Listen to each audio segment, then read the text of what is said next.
Crisis کی وجہ سے یا ان ادویات کی کمی کی وجہ سے ایسا نہیں ہوا. بعض اوقات میٹرنٹی میں بھی کے پروسیس میں بھی بچے جو ہیں وہ پیدا ہوتے ساتھ ہی فوری طور پر وہ ہو جاتے ہیں, جاں بحق ہو جاتے ہیں, کچھ اور ریزنز ہوتی ہیں. یہ تمام ایک انہوں نے کوئی 75 دن کا 70-75 دن کا ڈیٹا جو ہے وہ اس سوشل میڈیا کے ٹویٹ کی یا جو بھی ہوا ہے اس کے حوالے سے پیش کیا ہے, جس سے ایک غلط فہمی پیدا ہوئی ہے. تو ایک تو یہ میں کلیئر کر رہا ہوں. دوسری بات یہ ہے کہ ایک چیز آپ کو بتاؤں, آپ میڈیا بہت ایک سینسٹیو شعبہ ہے, اور میری ہمیشہ سے یہ آپ جانتے ہیں یہ تجربہ ہے ہمیشہ کہ کرائسس سچویشن میں عموماً خبریں پھیلائی جاتی ہیں. ان میں کچھ لوگ یقیناً غلط فہمی کی بنیاد پر پھیلاتے ہیں, خبر نکل آتی ہے جس کی وجہ سے ایک سچویشن پیدا ہوتی ہے اور وہ پراپر صحیح تصدیق شدہ خبر نہیں ہوتی. لیکن یہ بات بھی خارج از امکان قرار نہیں دی جا سکتی کہ بعض اوقات لوگ منفی نیت سے, تخریب کی نیت سے, انتشار پھیلانے کی نیت سے, نفرت پھیلانے کی نیت سے بعض اوقات غلط خبریں بھی ڈال دیتے ہیں. میں ریکویسٹ کروں گا تمام میڈیا سے, چاہے وہ الیکٹرانک ہے, پرنٹ میڈیا ہے, چاہے سوشل میڈیا ہے, کہ جو بھی خبر آئے کم از کم دوسری سائڈ کا موقف اور تصدیق بہت ضروری ہے, کیونکہ اس سے مزید نفرتیں بڑھیں گی. اور کرم کے حوالے سے میں صرف 2-3 گزارشات کرنا چاہتا ہوں. ویسے تو میڈیا میں ریگولرلی اپڈیٹس دے رہا ہوں, تقریباً دوسرا دن ہے کہ میری طرف سے اسٹیٹمنٹس بھی آ رہی ہیں, لیکن آپ کے ساتھ خصوصی اس نشست کا فائدہ اٹھاتے ہوئے میں اتنا کہوں گا کہ کرم کا مسئلہ آپ کے سامنے ہے. یقیناً وہاں پر ایک کرائسس پیدا ہوا, 2 فریقین کے آپس میں لڑائی جھگڑا ہوا, کئی انسانی جانیں جو ہیں اس میں نقصان ہوا, لوگ زخمی ہیں. اور اس وقت پاڑا چنار کا جو علاقہ ہے وہ سڑک کی بندش کی وجہ سے وہاں پر ادویات کی, خوراک کی یا باقی سامان یا آمد و رفت جو ہے لوگوں کی وہ اس وقت منقطع ہے. اس کی ایک بنیادی وجہ ہے, اور وجہ یہ ہے کہ دونوں طرف جو متحارب فریقین ہیں ان کے بنکرز ہیں, مورچے ہیں جو استعمال کرتے رہے وہ ایک دوسرے پر حملوں کے لیے, اور وہاں پر بھاری ہتھیار موجود ہیں. جب میں بھاری ہتھیار کی بات کرتا ہوں تو میں ایک بات واضح کر دوں, میری اس سے مراد کوئی AK-47 یا اس طرح کی کوئی چیز نہیں ہے. میری مراد ہے کہ وہاں پر rocket launchers, anti aircraft guns اور سرفیس ٹو سرفیس میزائلز تک وہاں پر موجود ہیں اور استعمال ہوئے ہیں ان لڑائیوں میں. اس لیے یہ بہت ہی ایک ایسی صورتحال ہے کہ جس کو اب خیبر پختونخوا کی حکومت نے یہ حتمی فیصلہ کیا ہوا ہے کہ ہم اب اس اسلحے کی موجودگی کو مزید برداشت نہیں کریں گے اور استعمال کے خلاف سخت سے سخت کارروائی ہوگی. لیکن قبائلی حالات, روایات اور جو وہاں کا ایک خاص قبائلی نظام ہے, ہم چاہتے ہیں کہ اس پوری مہم کی اونرشپ یقیناً ذمہ داری حکومت کی حکومت کرے گی, لیکن ہم اس پوری مہم کی اونرشپ بھی چاہتے ہیں کہ جو عوام ہیں وہاں کے, اور خاص طور پر جو متحارب فریقین ہیں, وہ بھی اس کی اونرشپ لیں, تاکہ یہ ذمہ داری ان پر بھی آئے جو اب تک لڑائی میں انوالو رہے ہیں. ہماری اسی لیے کوشش ہے, ہم نے گرینڈ جرگا جو تشکیل دیا تھا اس کو CM صاحب نے کوہاٹ جا کر ان کے ساتھ خطاب کرتے ہوئے ان کو بتایا کہ اب آپ کی ذمہ داری ہے آپ لوگوں سے مل کر اس مسئلے کا وقتی نہیں بلکہ پائیدار, مستقل اور ایک طویل المدتی حل جو ہے اس کے لیے آپ ہمیں تجاویز دیں تاکہ ہم اس کے مطابق کریں, سو دیٹ جب تجاویز آپ کی طرف سے آئیں گی اور حکومت ان کو نافذ کرے گی تو کل یہ گلا شکوہ نہیں ہوگا کہ یہ ہمارے ساتھ کوئی زور آزمائی ہو رہی ہے یا ریاستی طاقت استعمال کی جا رہی ہے.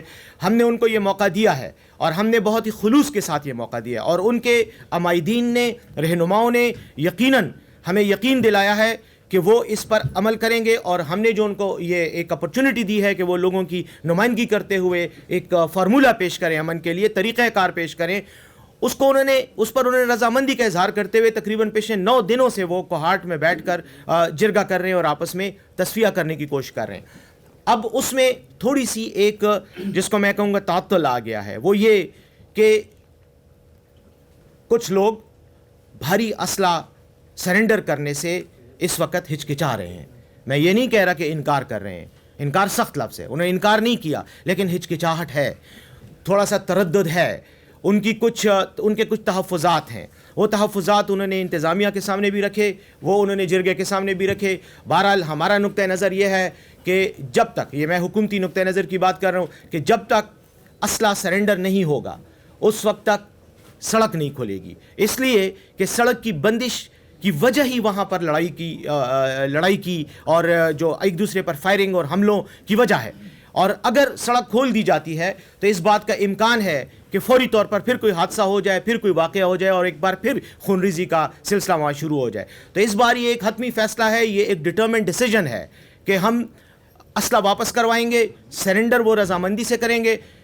اور بنکرز کا خاتمہ کریں گے. بنکرز کو ہمارے قبضے میں نہیں دیں گے بلکہ خاتمہ کریں گے, تباہ کریں گے, ڈسٹروائے کریں گے, تاکہ یہ مسئلہ ہمیشہ کے لیے ختم ہو جائے. Law enforcement agencies, F C, police, Khyber Pakhtunkhwa حکومت کی جتنے بھی عملداری میں جو بھی ہمارے علاقے آتے ہیں اور جو بھی ادارے آتے ہیں, ان کو پھر یہ ہدایت ہے کہ وہ وہاں پر لا انفورس کریں گے, اور کسی صورت کے امن و امان کو نقصان پہنچانے والے کے خلاف سخت کارروائی ہوگی. لیکن میں یہ سمجھتا ہوں, اور میں آپ کی وساطت سے پورے پاکستان میں جہاں بھی وہ لوگ ہیں جو کرم کے اس مسئلے میں دلچسپی رکھتے ہیں, ان سے میری یہ درخواست ہوگی کہ وہ اپنے رہنماؤں پر, اپنے قبائلی جو ان کے رہنما ہیں, ان کے جو مذہبی رہنما ہیں, ان سب کو سے مطالبہ کریں کہ وہ اس مطالبے پر, یا یہ جو ایک ڈیمانڈ ہے حکومت کی طرف سے کہ اسلحہ فوری طور پر سرنڈر کیا جائے, اس پر عمل کریں, ورنہ یہ معاملہ طویل ہوتا چلا جائے گا. اور جو لوگ عام عوام جو ہے وہ دونوں طرف سے, چاہے وہ اہل تشیع سے تعلق رکھتے ہیں, چاہے وہ اہل سنت سے تعلق رکھتے ہیں, وہ ہمارے پشتون ہیں, ہمارے پاکستانی ہیں اور مسلمان ہیں, اور ہم یہ چاہتے ہیں کہ ان کی تکالیف کم ہو سکتا ہے بعض لوگ تحفظات رکھتے ہوں, ہمیں ان کے تحفظات کا احترام ہے, لیکن ہم انہیں یہ یقین دلاتے ہیں کہ ہم وہ فارمولہ دیں گے ان کو کہ جس کے ذریعے یہ مسئلہ حل ہوگا. لیکن ان کو بھی ہمارے ساتھ تعاون کرنا چاہیے تاکہ عوام کی تکالیف ختم ہو. باقی جہاں تک ہماری طرف سے اقدامات کا تعلق ہے, مکمل طور پر جیسے وزیر صحت صاحب نے فرمایا, میڈیسن کا کوئی ایشو نہیں. ابھی جیسے ہم بات کریں, ایک ہمارے MI-17 ہیلی کاپٹر جو ہے وہ لوڈ ہو رہا ہے, وہ آج سدا جا رہا ہے. ہم سدا اور پاڑا چنار دونوں علاقوں کو پرووائڈ کر رہے ہیں. کچھ زخمیوں کی فہرستیں بھی ہم نے دی ہیں, ہم کوشش کر رہے ہیں کہ ان کو بھی وہاں سے نکالا جائے, جن کا وہاں پہ کچھ کو نکالا جا چکا ہے, کچھ کو نکالنے کی کوشش کریں. لیکن ایک چیز ہے, زخمیوں کے نکالنے پہ کوئی پرابلم نہیں ہے, ہم ہر وقت تیار ہیں, رات کو بھی دن کو بھی تیار ہیں. صرف مسئلہ یہ ہے کہ بعض لوگ ایسے علاقوں میں ہیں جہاں پر بندش کی وجہ سے ان کو بائی لینڈ ایئرپورٹ تک لایا نہیں جا پا رہا. وہ ہم کوشش کر رہے ہیں کہ جتنے لوگوں کو بھی وہاں سے نکالا جا سکے, کیونکہ دور دراز علاقے ہیں اور وہاں پر اسی کشمکش کی وجہ سے تھوڑا پرابلم بنا ہوا ہے لیینڈ روٹ کو استعمال کرنے کا. تو ایک ہم یہ کر رہے ہیں. دوسری بات یہ ہے کہ خوراک کا بھی وہاں پہ کوئی ایشو نہیں ہے. یہ چیز میں آپ کو کلیئرٹی کے ساتھ کہنا چاہتا ہوں. تقریباً 27,000 میٹرک ٹن ہمارا وہاں پر غلہ موجود ہے اس علاقے میں, جس میں سے 2,000 ٹن کے قریب وزیر اعلیٰ صاحب کی ہدایات کے مطابق عوام کے لیے اوپن کر دیا گیا ہے. وہ وہاں پر موجود ہے. جن لوگوں کو بھی غلے کی ضرورت ہے وہ وہاں مل رہا ہے. کوئی ایسا ایشو نہیں ہے, کوئی کرائسس سچویشن نہیں ہے. البتہ اس میں کوئی شک نہیں ہے کہ مشکلات ہیں, عوام مشکلات سے دوچار ہیں, ہمیں ان مشکلات کا احساس ہے. لیکن جو ان کے رہنما ہیں ان پر بھی ان کی بھی یہ ذمہ داری بنتی ہے کہ وہ عوام کے ساتھ تعاون کرتے ہوئے, عوام کے مفاد کے خیال کرتے ہوئے اس مطالبے کو مانیں کہ بھاری اسلحہ سرنڈر کیا جائے گا. جیسی کیا جائے گا ہم سمجھتے ہیں کہ باقی مسائل حل ہو جائیں گے. بہت بہت شکریہ. دیکھیں, میں کوشش, حتمی طور پر میری یہ کوشش ہے, اور بار بار میں جب بھی اسٹیٹمنٹ دیتا ہوں ناصر صاحب, میری کوشش یہ ہوتی ہے کہ میں کسی فریق پر الزام نہ لگاؤں, کوئی ایسی بات نہ کروں, کیونکہ میں ایک ثالثی کا کردار ادا کر رہا ہوں. میرا کام ہے, میں اس کمیٹی کا کنوینر ہوں جو کہ دونوں فریقین میں راضی نامے کی کوشش کر رہی ہے. تو میری کوشش یہ ہوگی کہ میں کسی کے بارے میں ایسی بات نہ کروں جس سے تلخی پیدا ہو. لیکن یہ ضرور کہوں گا کہ یقیناً دونوں طرف سے ایسی قوتیں بالکل شاید ایکٹیو ہیں کہ جو معاملے کو طول دے رہی ہیں. شاید ان کا مفاد اس میں ہو, لیکن بہرحال عوام کا مفاد اس میں نہیں ہے. چاہے وہ اہل تشیع سے تعلق رکھنے والے عوام ہیں, چاہے وہ اہل سنت سے تعلق رکھنے والے عوام ہیں, چاہے وہ پاڑا چنار کے رہائشی ہیں, چاہے سدا اور کرم کے دیگر علاقوں کے رہائشی ہیں. اس میں کوئی اپر اور لوور کرم کی بھی تفریق نہیں ہے. کرم کا پورا ضلع جس میں 3 تحصیلیں ہیں, اپر, لوور اور سینٹرل, تینوں ہمارے پاکستان کی تحصیلیں ہیں. ضلع ہے, عوام ہے, ہم سب مسلمان, پاکستانی اور پشتون ہیں, اور ہمارے دل ان کے ساتھ دھڑک رہے ہیں. آپ یقین کریں, کل میں نے کچھ تصاویر کچھ خواتین کی دیکھی جو زخمی ہیں. آپ یقین کریں, میں نے اسی وقت CM صاحب سے بھی ملاقات کی, چیف سیکرٹری صاحب سے بھی بات کی, میں نے جتنے بھی متعلقہ لوگ تھے ان سب کے ساتھ بات کی کہ کسی صورت بنائی جائے تاکہ ان کو ہم نکال کر یہاں علاج کے لیے لا سکیں. تو تکلیف کا ہم سب کو احساس ہے, لیکن یہ متحارب فریقین کی ذمہ داری بنتی ہے کہ جو لوگ ان کو تشدد پر اکسا رہے ہیں, جو لوگ ان کو ڈرا رہے ہیں, ان کو دلوں میں نفرت پیدا کر رہے ہیں, چاہے وہ تقاریر کے ذریعے ہیں, چاہے وہ سوشل میڈیا کے ذریعے ہیں, میرے خیال میں اس کا تدارک ان لوگوں کی ذمہ داری بھی بنتی ہے. ان کو وہاں خود بھی روکیں کہ مزید نفرتیں نہ پھیلاؤ, معاملے کو ختم کرو. بالکل اس میں شک نہیں ہے کہ پہلے طویل المدتی یہ پرابلم نہیں تھا, وقتی طور پر ہوا. آپ کو پتہ ہے 2008 میں مری معاہدہ بھی ہوا, کیونکہ 2007 میں بہت شدید قسم کے فسادات ہوئے تھے. 2008 میں مری معاہدہ ہوا, ٹھیک ہے اس پر منوان عمل نہیں ہو سکا, اس میں کچھ حکومتوں کی لاپرواہیاں تھیں اور کچھ جو ہے وہ متحارب فریقین کے بھی آپس میں شاید اس پر پھر ایگریمنٹ نہیں ہو رہا تھا, کئی چیزوں پہ ان کو اختلافات تھے. تو یہی وہ تمام وجوہات ہیں کہ جن کی وجہ سے آج وہ علاقہ اس آگ میں جل رہا ہے. میں یہ سمجھتا ہوں کہ دونوں فریقین کی بھی ذمہ داری ہے اور حکومت کی یقیناً ہے, لیکن ہم اپنے طور پر کوئی کام اس وقت تک نہیں کرنا چاہتے جب تک ہم ان لوگوں کی مرضی کے مطابق فارمولہ ہمارے سامنے آئے اور اس پر عمل. اس طرح ہے نا کہ پہلے بھی میں نے کہا کہ اگر کوئی یہ کہہ رہا ہے کہ ادویات کی عدم دستیابی کی وجہ سے ہوئے, تو میرے پاس سارا لسٹ پڑا ہوا ہے, وہ میں آپ لوگوں کے ساتھ شیئر کروں گا. جس ٹائم سے خیبر پختونخوا کی گورنمنٹ مطلب ہے کہ ادھر میڈیسن سپلائی کر رہی ہے, پہلے بائی روڈ تھے, جب روڈ بند ہو گئے اور سپلائی میں تھوڑا سا ایشو ہے تو پھر بائی ہیلی, وزیر صاحب نے اپنا ہیلی دے کر وہ سارا لسٹ میں آپ لوگوں کے ساتھ شیئر کروں گا کہ جس ٹائم جس ڈیٹ ہم نے میڈیسن پہنچائے اور کدھر پہنچائے ہیں.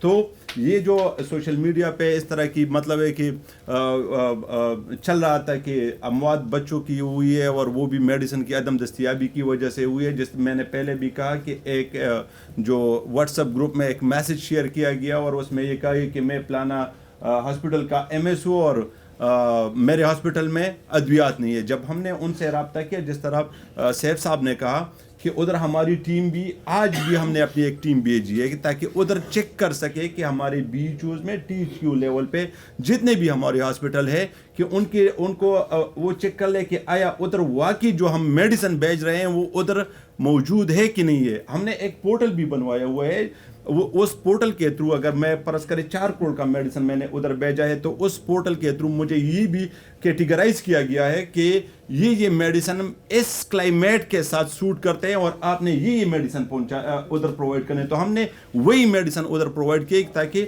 یہ والا ایشو بھی نہ ہو. تو انشاءاللہ کوشش کریں مزید بھی, اور میں آپ لوگوں کی وساطت سے یہ کم از کم یہ جو آپ لوگ تو ہمارے آنکھیں ہیں, لوگوں کو آپ دکھا رہے ہیں کہ کیا ہو رہا ہے, تو کم از کم حقیقت کو جو ہم کر رہے ہیں, جو کوشش خیبر پختونخوا کی گورنمنٹ لمیٹڈ وسائل میں کر رہی ہیں, تو اس کو کم از کم لوگوں کے سامنے لے آئے کہ ہم کون سی طریقے سے یہ جو اپنی عوام ہے ان کی خدمت کر رہے ہیں. تو انشاءاللہ تعالی ہماری پرائیورٹی ہے, اور میں نے پہلے بھی کہا ہے کہ ہیلتھ ڈپارٹمنٹ جو ہے نا, اس پہ اگر میں یا ہم کوئی کمپرومائز کرے تو اس میں ہمارے پاس 2 ہی راستے, یا ہم جنت جائیں گے یا ہم جہنم جائیں گے. تو اس پہ بالکل کمپرومائز نہیں ہے. وہ ہمارے بچے ہیں, ہم میڈیسن بھی پرووائڈ کریں گے, ہم ویکسین بھی پرووائڈ کریں گے. اگر وہ ادر کوئی, جس طرح سیف صاحب نے کہا کہ ہم نے پہلے بھی کچھ انجرڈ بندوں کو ریسکیو کیا تھا, اور انشاءاللہ اگر ہمیں ایسی بھی رپورٹ ملی کہ کوئی انجرڈ ادھر پڑا ہے تو ہم اس کو بھی ریسکیو کریں گے. تو ہم ہر طرح کی سپورٹ جو ہے نا انشاءاللہ تعالیٰ پرووائڈ. میں نے تو کہا حکومت کی ریٹ تو ہے, ہماری ریٹ کو تو کوئی چیلنج ہی نہیں ہے. آپس میں جو لوگ لڑ رہے ہیں ان کی لڑائی بھی ہم نے بند کروا دی ہے, تو ریٹ ہی قائم کی ہے. میں خود کرم گیا تھا جیسے یہ واقعہ ہوا 21 نومبر کو یہ سڑک کانوائے پہ حملہ ہوا تھا, اور 23 نومبر کو میں وہاں تھا. 22 کو جانا تھا, لیکن 22 کو وہاں سے کلیئرنس نہیں مل رہی تھی, کیونکہ راستہ جب یہ واقعہ ہوا تو وہاں پر تھوڑا سا ان کو سیکیورٹی کا ایشو تھا, ہمیں کلیئرنس نہیں دے رہے تھے.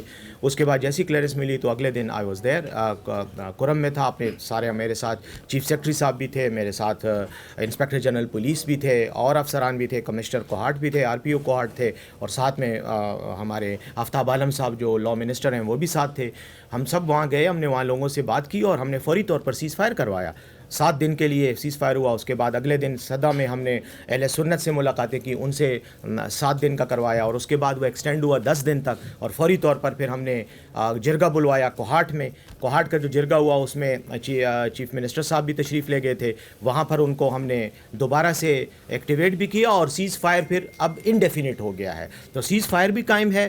اگر کہیں سپوریڈک کوئی ایک آدھ کسی گاؤں میں, دیہات میں, دور دراز علاقوں میں کہیں ایک جھڑپ ہو جاتی ہے, اس کا میں نہیں کہوں گا کہ نہیں ہوتی. یقیناً لوگ آپس میں آمنے سامنے آ جاتے ہیں, اور بعض شرپسند بھی ہوتے ہیں, وہ خواہ میں بھی لڑائی کو طول دینا چاہتے ہیں, ہو جاتی ہے, لیکن فوری طور پر کنٹرول بھی ہو جاتا ہے. کل ہمیں رپورٹ ملی تھی کہ ایک علاقے میں ایک جھڑپ ہوئی ہے, وہ کوئی 15-20 منٹ کی لڑائی ہوئی ہے, اس کے بعد فوراً انٹرونشن کر کے اس کو روک دیا گیا. تو یہ واقعات اس طرح کے ہو رہے ہیں, ہم نے مینیج کیا ہوا ہے. ریٹ آف دا گورنمنٹ مضبوطی سے قائم ہے, ہماری تمام انتظامیہ وہاں موجود ہے.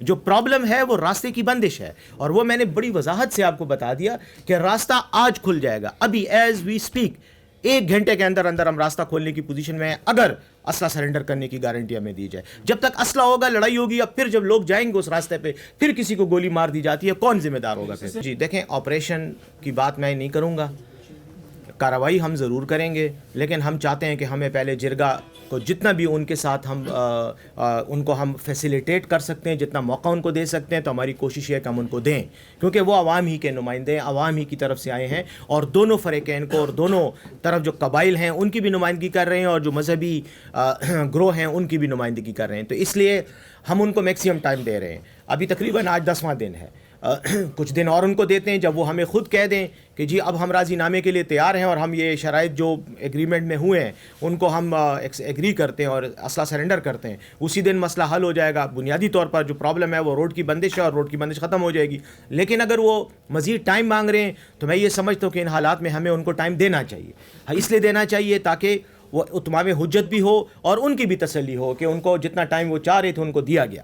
رہ گئی بات پھر کارروائی کی, تو حکومت بالکل کارروائی کرے گی, ہم کارروائی کرنے کی پوزیشن میں ہیں, ہم کارروائی کریں گے. یہ اور بات ہے کہ ہم چاہتے ہیں کہ ہم یوز آف فورس, طاقت کا استعمال ہم کم سے کم کریں, کیونکہ طاقت کے استعمال کے نتیجے میں ہم نہیں چاہتے کہ مزید کمپلیکیشنز پیدا ہوں. لیکن اف گیون نو چوائس تو پھر ہمارے پاس یہ واحد راستہ ہے, لیکن ہم ابھی کوشش یہ کریں کہ وہ والنٹیرلی رضاکارانہ طور پر اس مسئلے کو حل کریں, کیونکہ جیسے میں نے شروع میں کہا طویل المدتی ہم حل چاہتے ہیں. ہم یہ نہیں چاہتے کہ ایک دن کے لیے مسئلہ ختم ہو, جیسے ناصر داوڑ صاحب نے کہا کہ چند دنوں کے لیے تو صلح ہو جائے, سیز فائر ہو جائے, اس کے بعد پھر کوئی پنگا ہو جائے, پھر لڑائی ہو جائے. تو ہم چاہتے ہیں اس کا اب دائمی حل نکلے, کیونکہ بہت ہو گیا, یہ کچھ چوتھی نسل کی لڑائی ہے. آپ کو میں صرف اتنا ایک عرض کرنا چاہ رہا ہوں ہسٹوریکل کانٹیکسٹ میں کہ 1890 سے یہ مسئلہ شروع ہے وہاں پر, 1906 میں وہاں فسادات ہوئے, 1940s میں 1940 کی دہائی میں وہاں پر فسادات ہوئے, اور پاکستان بننے کے بعد بھی ہوئے. تو یہ ہو رہا ہے. اب میں یہ سمجھتا ہوں کہ اب دونوں فریقین کے لیے یہ مناسب موقع ہے کہ جو کچھ ہو گیا اس کو بس اب ختم کریں, اور مری معاہدے کے تحت اور جو اس کے بعد دیگر معاہدے اور انڈرسٹینڈنگز آپس میں ہوئی ہیں ان کے تحت ایک نیا سوشل کانٹریکٹ آپس میں ڈیسائیڈ کریں, تاکہ حکومت جو ہے اس پر عمل درآمد کروائے اور کام جو ہے لوگوں کی خواہش اور منشا کے مطابق ہو. یہی تو مسئلہ ہے نا, ورنہ آج ہم بیٹھ کر یہ پریس کانفرنس یہ پچھلے 1 گھنٹے سے کیوں کر رہے ہیں؟ اسی لیے کر رہے ہیں کہ وہاں پہ ایک پرابلم ہے, قبائلی علاقہ تھا, قبائلی وہاں کا ماحول ہے, قبائلی نظام ہے, ابھی بھی لوگوں کا سوشل جو نظام ہے وہ قبائلی بنیادوں پر ہے, اور وہاں پر ایک فرقہ وارانہ مسئلہ موجود ہے. میری حکومت میں نہیں بنا کہ آج جو ہماری پی ٹی آئی کی حکومت ہے ہم نے یہ مسئلہ بنایا, آج بنا ہے. یہ پچھلے 110 سال سے وہاں پہ یہ پرابلم ہے, بلکہ 130 سال سے یہ مسئلہ چل رہا ہے. اب اس مسئلے میں یقیناً ٹرائبل ایریاز میں اور ان علاقوں میں اسلحہ لوگوں کے پاس ہے. پھر جب متحارب گروہ ہوتے ہیں ان کے پاس بھی اسلحہ ہوتا ہے, اسلحہ آ جاتا ہے. آپ کو پتہ ہے افغانستان کی سرحد تھی, ابھی وہاں پر فینسنگ ہوئی ہے, اس سے پہلے تو فینسنگ نہیں تھی. تو یہ مسائل وہاں پر موجود ہیں, اسی لیے تو ہم یہ سارا ان کو بٹھایا ہوا ہے کوہارٹ میں, اور اسی لیے تو ان کے ساتھ بات کر رہے ہیں کہ ہماری رٹ ہے. میں تو یہی بات کر رہا ہوں کہ حکومت کی رٹ ہے, لیکن ہم یہی کہہ رہے ہیں کہ جو اسلحہ آپ کے پاس ہے واپس کرو. یہ تو امریکہ جیسے ملک میں بھی جو غیر قانونی تارکین وطن ہوتے ہیں ان کے لیے بھی گورنمنٹ جو ہے اعلان کر دیتی ہے کہ جی آپ آئیں, اپنے آپ کو رجسٹر کریں جو انلیگل ہیں, تاکہ ہم آپ کو لا کے انڈر لا سکیں. انلیگل ہیں تو ہمیں نہیں پتہ چلتا, ہم آپ کو کنٹرول نہیں کر سکتے. تو یہ تو ہر ملک میں ہوتا ہے, ہر معاشرے میں ہوتا ہے. کوئی ایسا سینیٹائز معاشرہ دنیا میں کہیں نہیں ہے کہ جہاں پر کوئی بھی چیز غیر قانونی کسی جگہ نہ ہو. وہ اللہ کی سلطنت میں ہو سکتا ہے, لیکن ابھی موجودہ دنیا میں تو ایسا نہیں ہوتا. تو یقیناً ہمارے یہ مسائل ہیں, ان مسائل کو ختم کرنے کے لیے حکومت اپنی طاقت کا, لیکن طاقت سے پہلے اپنے جو ایک مدرلی فگر ہے, فیس ہے حکومت کا, ہم وہ اڈاپٹ کر رہے ہیں. ہم ان کو دوائیاں بھی پہنچا رہے ہیں, ہم ان کو خوراک بھی پہنچا رہے ہیں, ان کے مریضوں کو بھی ایویکویٹ کر رہے ہیں, لیکن ساتھ ہی ساتھ ان کو یہ کہہ رہے ہیں کہ اس سے پہلے کہ ہم طاقت کا استعمال کریں, ریاست اپنی طاقت کا استعمال کرے, آپ والنٹیرلی یہ جو آپ کے پاس غیر قانونی اسلحہ ہے اس کو آپ واپس کریں. جب یہ واپس ہو جائے گا مجھے یقین ہے کہ یہ مسئلہ بھی ختم ہو جائے گا. نہیں ہوگا تو اس کا ڈائریکٹ نقصان لوگوں کو ہو رہا ہے, وہاں کے عام عوام کو ہو رہا ہے, چاہے وہ اہل تشیع ہیں چاہے اہل سنت ہیں. کیونکہ میزائل جب آ کر گرتا ہے وہ یہ نہیں دیکھتا کہ میں جس گاؤں پہ گر رہا ہوں اس میں اہل تشیع کتنے اور اہل سنت کتنے. گولی جب چلتی ہے تو وہ شیعہ اور سنی کا فرق پوچھ کے نہیں آتی آپ کو, وہ آپ کی جسم میں گھستی اور آپ کو زخمی اور یا مار دیتی ہے. تو اس لیے میری کہنے کا مقصد یہ ہے کہ یہ وہ ایشو ہے جس پہ عوام کو یہ احساس ہونا چاہیے کہ یہ ان کا پرابلم ہے. حکومت آپ کے لیے کھڑی ہے, ساتھ ہے. ہماری وہاں پر پولیس بھی ایکٹیو ہے, ہماری لا انفورسمنٹ ایجنسیز بھی ایکٹیو ہیں, سب کچھ اسی طرح ہے. لیکن یہ ایک چونکہ ایک میں سمجھتا ہوں کہ ایسا مسئلہ ہے کہ جس کو آپ یہ کہہ سکتے ہیں کہ ایک آئسولیٹڈ کانٹیکسٹ میں اس کو دیکھا جائے تو اگر اسلحے کا وہاں پر والنٹیرلی ہو جائے تو میرے خیال میں کام آسانی سے ہو جائے گا. نہیں ہوگا تو پھر یقیناً ریاست اپنی ریٹ استعمال کرے گی. ہم پھر بزور قوت دیکھیں, آپ کو تو پتہ ہے ویسے تو روٹین میں مختلف لوگ پشاور یا دیگر علاقوں میں جو بڑے شہر جیسے کرم کے لوگ زیادہ تر کوہاٹ میں ہیں. ہاں میں بالکل اس صورتحال کی وجہ سے پی ڈی ایم اے کے ساتھ ہمارا رابطہ ہے. پی ڈی ایم اے اس پورے پروسیس کو مانیٹر بھی کر رہی ہے. ایگزیکٹ ڈیٹا میرے پاس اس وقت نہیں ہے, وہ میں آپ کے ساتھ پی ڈی ایم اے سے لے کے شیئر کر لوں گا کہ کتنے لوگ ہیں, لیکن اس واقعے کی وجہ سے کوئی اتنی بڑی تعداد نہیں ہے کہ جس کو کوئی کرائسس سچویشن کہا جا سکے. یقیناً وہ لوگ جو وہاں پر موجود تھے جو وہاں نہیں تھے اور یہ فسادات شروع ہوئے اور راستہ بند ہوا تو وہ کوہاٹ میں رہ گئے یا پشاور میں یہاں پر ہیں. اسٹوڈنٹس بھی اور کچھ وہاں پر رہ گئے ہیں جو یہاں پر رہائش پذیر ہیں اور اپنے علاقوں میں گئے تھے. ان میں کچھ لوگ ایسے ہیں جو اسٹوڈنٹس ہیں, کچھ نوکر پیشہ لوگ ہیں جو وہاں پر پھنسے ہوئے ہیں اس وقت راستے کی بندش کی وجہ سے. لیکن کوئی ایسی بڑی کوئی کرائسس سچویشن نہیں ہے, اور ڈیٹا اگر ایگزیکٹ تعداد ہے تو وہ میں آپ کے ساتھ پی ڈی ایم اے سے شیئر کروں گا. اس کو وہی مانیٹر کر رہے ہیں. وہ تو جس طرح میں نے پہلے بھی کہا کہ 19 جو انجرڈ پرسن تھے تو ان کو ہم نے ادھر سے ریسکیو کیا. ابھی ہمارے پاس وہ اس طرح کی وہ ریشو نہیں, جس طرح سیف صاحب نے کہا کہ حالات ایسے بھی نہیں ہے کہ ادھر لوگ جو مطلب ہے کہ زخمی پڑے ہیں یا اور ان کو دوائی یا جو چیزیں وہ میسر نہیں ہے. 19 جو انجرڈ پرسن تھے اس کو ہم نے ریسکیو کیا. میں نے پہلے بھی کہا کہ اگر ہمیں کوئی رپورٹ مل جاتی ہے, خدا نخواستہ ادھر کوئی انجری ہو جاتی ہے, تو ہم 24 آور تیار ہیں ان کو فیسیلیٹیٹ کرنے کے لیے. اگر ان کو پشاور شفٹ کرنا ہے یا ادھر اسی ہاسپٹل میں ان کو ٹریٹمنٹ دینی ہے تو ہم تیار ہیں انشاءاللہ, اور کر بھی رہے ہیں. تو اسی طرح کی ابھی کوئی وہ فگرز میں آپ کو نہیں بتا سکتا کہ ہمارے پاس, جس طرح پہلے میں نے کہا کہ 19 جو انجرڈ تھے اس کو ہم نے ریسکیو کیا. اگر ہمیں جو بھی رپورٹ ہو جائیں گے تو ہم اس کو مطلب ہے اچھی بات ہے. بالکل آئی ایگری وتھ یور تجویز جو آپ نے دی ہے, میں اسے پروپوزل سے ایگری کرتا ہوں. لیکن میں اس میں تھوڑی سی عرض کرتا ہوں. پہلے یہ جو آپ نے بات کی ہے غیر ملکی یا جو بھی ہاتھ ہیں بیرونی مداخلت, دیکھیں جو چیز جب تک اس کی ڈائریکٹ ثبوت نہ ہو تو بندہ, اگر میں کوئی ذمہ دار حیثیت میں بات کروں گا تو غلط ہوگا. میں اس کے بارے میں میرے پاس معلومات نہیں ہے. میں یہ نہیں کہتا کہ غیر ملکی ہاتھ ہے یا نہیں ہے, دونوں باتیں نہیں کرنا, نہ کر رہا ہوں نہ ہاں کر رہا ہوں. لیکن اتنا ضرور کہوں گا کہ معلومات ظاہر ہے جو انٹیلیجنس ادارے ہیں یہ ان کے پاس انفارمیشن ہوگی, ان کے ساتھ کنسلٹ نہیں کیا, نہ میں اس پوزیشن میں ہوں کہ میں آپ کے ساتھ کوئی ایسی انفارمیشن شیئر کروں. لیکن اتنا آپ کو ضرور بتانا چاہ رہا ہوں کہ ہاتھ ہو یا نہ ہو, مجھے آپ یہ بتائیں کہ جب آپ اپنے ہی علاقے کے اپنے ہی پشتون پاکستانی مسلمان پر گولی چلاتے ہیں تو یار اس میں غیر ملکی ہاتھ ہو یا اپنا ہاتھ ہو آپ کا, آپ مجرم ہیں. آپ اللہ کے آگے بھی مجرم ہیں اور آپ اس قانون کے آگے بھی مجرم ہیں. اس لیے ہم یہ سمجھتے ہیں کہ اگر کوئی کسی بیرونی مداخلت کے نتیجے میں یا بیرونی طرف سے سپورٹ کے نتیجے میں یہ کر رہا ہے تو بھی انتہائی مذموم حرکت کر رہا ہے, اور اگر اپنی ذاتی نفرت یا اپنی علاقائی تعصب یا قبائلی تعصب کی وجہ سے ایسی حرکت کر رہا ہے تو بھی انتہائی مذموم حرکت ہے اور قابل مذمت ہے. جہاں تک آپ کی تجویز کا تعلق ہے, جرگے کو ابھی ہم نے ٹائم دیا ہے, کل بھی ہماری بات ہوئی ہے, کل میرے پاس بھی ان کا ایک نمائندہ آیا تھا, میری اس سے میٹنگ بھی ہوئی ہے, اور وہ یہی کہہ رہے تھے کہ وہ اپنے کچھ جو ان کے بڑے ہیں رہنما ہیں ان کے ساتھ میٹنگ کے لیے انہوں نے 1-2 دن کا وقفہ مانگا ہے فائنل بات پر, یہ جو اسلحے کی کا سرنڈر کرنا ہے. تو ہم امید کرتے ہیں کہ وہ آج واپس جرگہ جوائن کریں گے. کل بھی ان کے ایک نمائندے سے ملاقات ہوئی, کمشنر صاحب کی بھی بات ہوئی, باقی جو ہمارے انتظامیہ کے ہیں اور میری بھی, تو ہم نے یہی ان کو کہا کہ آپ جلد سے جلد جوائن کریں, کیونکہ اگر اس طرح ہوگا تو پھر دوسری سائڈ بھی جو ہے وہ بھی پھر سختی شروع کر دے گی. ایک سائڈ تیار ہے, دوسری سائڈ کو تحفظات ہیں, اب ہم چاہتے ہیں کہ دونوں کے تحفظات ختم ہوں. تو میں سمجھتا ہوں اگر نہ ہوا تو پھر ہمیں یقیناً ایک ڈیڈ لائن دینی پڑے گی اور اس کے بعد ہم پھر ایکشن لیں گے. ہم نے ان کو یہاں تک فیسیلیٹیٹ کرنے کی کوشش کی ہے, کہا ہے کہ آپ ہمیں بتائیں کہ آپ پہلے تو اسلحے کی حوالگی پر سرنڈر پہ راضی ہوں, اور پھر ہمیں آپ ٹائم دیں کہ 5 دن 10 دن 1 ہفتہ کتنا آپ کو چاہیے تاکہ اس دوران آپ سرنڈر کریں. اگر اس دوران سرنڈر نہ ہوا تو پھر یقیناً کارروائی کے لیے ہمارے پاس پھر اختیار ہوگا.